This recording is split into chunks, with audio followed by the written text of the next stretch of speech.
So I think it's a two-way road. It's not something which is one way, that you actually try to humanize the AI or make it very similar to human beings. This won't work. You know, you have to really make human beings also prepared to accept the AI.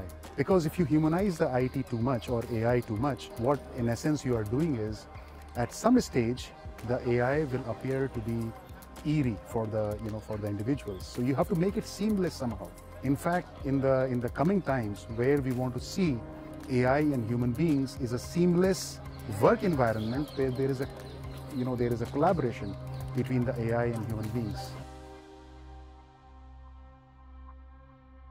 At that level, the most important thing is to generate a culture of disclosure. A culture of disclosure means that people will not be punished for using these tools. Research shows that people still use them even when they are prohibited, but the fact that they are prohibited makes that people don't talk about them, and that generates that organizations are unable to manage risks. I think what happened is the roles are evolving, but they will not make by itself people be useless within organizations. I think the key here is how to reinvent the role that people have within the organizations, and for that there is no other solution that get on the job, get going, right?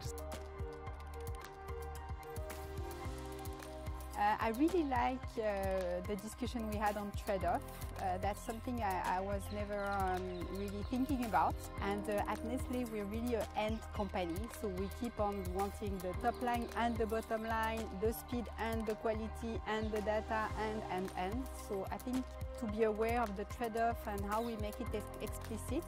I would not say it was the key learning of today, but it's really something that makes me reflect. It's a big cultural move, big cultural shift. We move from, I think I need to know everything about everything, to, no, ChatGPT, and at Nestle we have an internal, so Nest GPT, but they can help you, and then they are supposed to know everything. So the future of skills is not to know everything about everything, but to be able to prompt, to ask the question in the best way. If I get one insight from today is that we speak a lot about future of job, and in fact we see that it's not in the future, it's already here. I'm sure that we need to experiment, to try with different use case, and we have started already in Schneider with a different use case.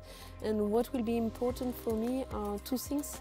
The first one certainly is to make sure that we keep accountability, and people develop their critical thinking to make sure that they are the one taking the decision, not the IA. Second one is to be very inclusive, so as an L&D, to train everyone to be able to use prompts, to make sure that we do not have two kinds of population, the one who are augmented with IA and the one who do not use IA.